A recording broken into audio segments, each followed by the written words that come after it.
Guys, ഞങ്ങൾ കഴിഞ്ഞ ദിവസം മധുര മീനാക്ഷി കോവിലിൽ പോയിരുന്നു.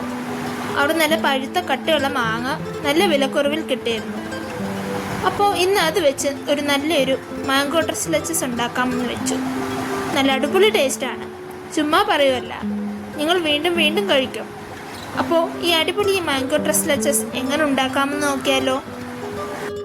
അപ്പോൾ ആദ്യം തന്നെ വെറ്റ് ഇൻഗ്രീഡിയൻസ് അരിച്ചെടുക്കാം. അതിനായി 1.5 കപ്പ് മൈദ, 1/4 ടീസ്പൂൺ ഉപ്പ്, 1.5 ടീസ്പൂൺ ബേക്കിംഗ് പൗഡർ,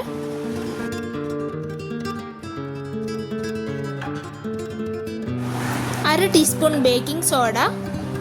ഇത്രയും നന്നായിട്ട് അരിച്ചെടുക്കാം.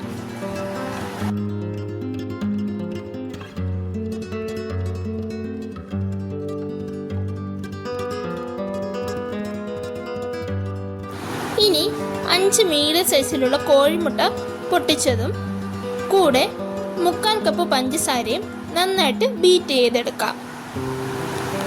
ബീറ്റ് ചെയ്ത് നല്ല ക്രീമി ടെക്സ്ചറിൽ വേണം എടുക്കാൻ.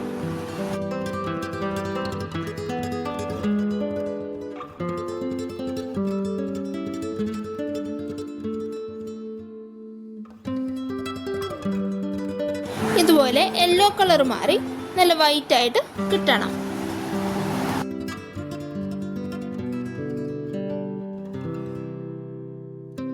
ഇനി 1 ടീസ്പൂൺ വാനില എസൻസ് കൂടി ചേർത്ത് ഒന്ന് മിക്സ് ആക്കി എടുക്കാം.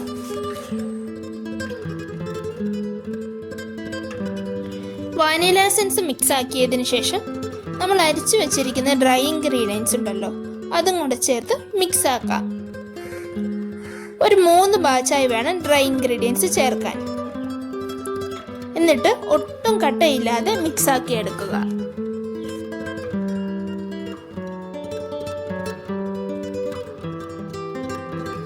ഇതുപോലെ കട്ടയില്ലാതെ നന്നായിട്ട് മിക്സ് ആക്കി എടുക്കണം. എന്നിട്ട് ഒരു കേക്ക് ടിൻ എടുക്കാം. അതിലേക്ക് സൺഫ്ലവർ ഓയിലോ അല്ലെങ്കിൽ ബട്ടറോ വെച്ച് ഗ്രീസ് ചെയ്യാം. അതിലേക്ക് ഈ ബാറ്റർ ഒഴിച്ച് ചെറുതായിട്ടൊന്ന് ടാപ്പ് ചെയ്തതിന് ശേഷം ബേക്ക് ചെയ്യാം. ഞാനിവിടെ ഓവൻ സെറ്റപ്പിലാണ് ബേക്ക് ചെയ്യുന്നത്. മീഡിയം ഫ്ലെയിമിൽ ഒരു 1 അവർ ബേക്ക് ചെയ്യാം. ഓവനിലാണെങ്കിൽ 160 ഡിഗ്രി സെൽഷ്യസിൽ 40 മിനിറ്റ്സ് ബേക്ക് ചെയ്യാം. ഞാനിവിടെ ഒരു മാങ്ങ തൊലി കളഞ്ഞ് മുറിച്ചെടുത്തിട്ടുണ്ട്. ഒരു വലിയ മാങ്ങ ആണ് എടുത്തത്. അത് ഒന്ന് ഫൈൻ പേസ്റ്റ് ആക്കി അരച്ചെടുക്കാം. ഇനി അതിലേക്ക് 1.5 കപ്പ് പാല്, കൂടെ 4-5 table spoon condensed milk, 1/4 cup fresh cream ഇത്രയും ചേർത്ത് ഒന്നുകൂടി 1 മിനിറ്റ് ബീറ്റ് ചെയ്തെടുക്കാം.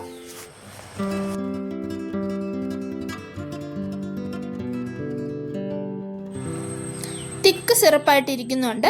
ഞാനൊരു 1/4 കപ്പ് പാല് കൂടി ചേർക്കുന്നുണ്ട്. മധുരം പോരാന്ന് തോന്നുകയാണെങ്കിൽ 2 ടേബിൾ സ്പൂൺ പഞ്ചസാര കൂടി ചേർക്കാം.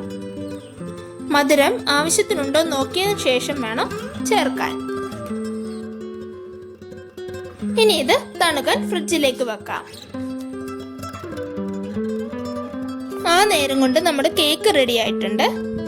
അതും ആ പൊള്ളുന്ന ചൂടൊന്ന് മാറുന്നവരെ ഒന്ന് തണുക്കാൻ വെക്കാം. ചൂട് ഫുള്ളായി പോകേണ്ട ആവശ്യമില്ല. ഇവിടെ കേക്കിന്റെ മുകൾ ഭാഗം ഒത്തിരി പൊന്തി നിൽപ്പുണ്ട്. ഞാൻ അതൊന്ന് കുറച്ച് കട്ട് ചെയ്ത് മാറ്റുന്നുണ്ട്. നിങ്ങൾക്ക് വേണമെങ്കിൽ ഈ പാട്ട് സ്കിപ്പ് ചെയ്യാം. ഇനി ഫോർക്ക് വെച്ച് കേക്ക് ഫുള്ളൊന്ന് കുത്തിക്കൊടുക്കാം.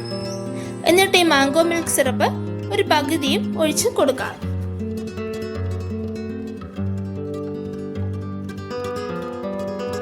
എല്ലാ ഭാഗത്തും എത്തുന്ന പോലെ വേണം ഒഴിച്ചു കൊടുക്കാൻ.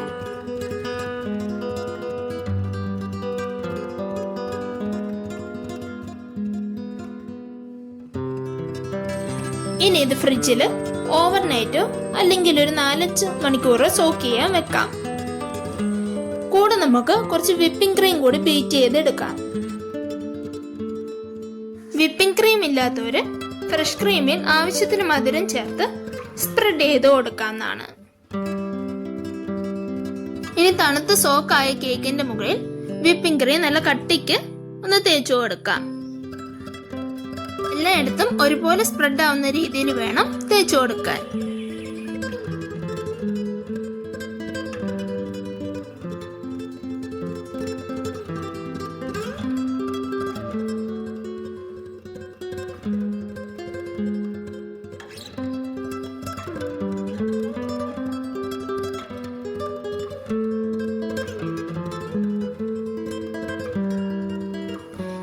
ഞാനൊരു മാങ്ങയുടെ പകുതി അരച്ചു വെച്ചിട്ടുണ്ടായിരുന്നു.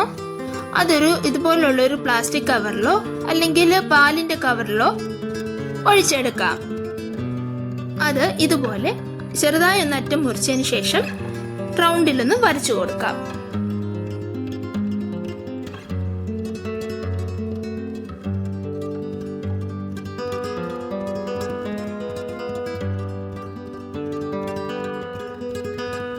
എന്നിട്ട് ഇതുപോലെ ടൂത്ത് പിക്കോ അല്ലെ പപ്പടക്കമ്പി വെച്ചോ ഇതുപോലെ ഒന്ന് വരച്ചു കൊടുക്കാം.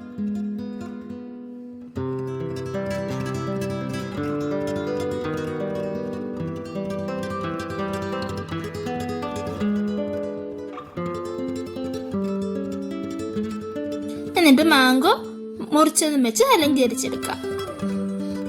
ഇതിനെ ഫ്രിഡ്ജിൽ വെച്ച് ഒരു മണിക്കൂർ തണുക്കാൻ വെക്കാം. മുറിച്ചെടുത്തതിന് ശേഷം നമ്മൾ നേരത്തെ ഉണ്ടാക്കി വെച്ചിരിക്കുന്ന മാംഗോ മിൽക്ക് സിറപ്പ് ഒഴിച്ച് വേണം കഴിക്കാൻ.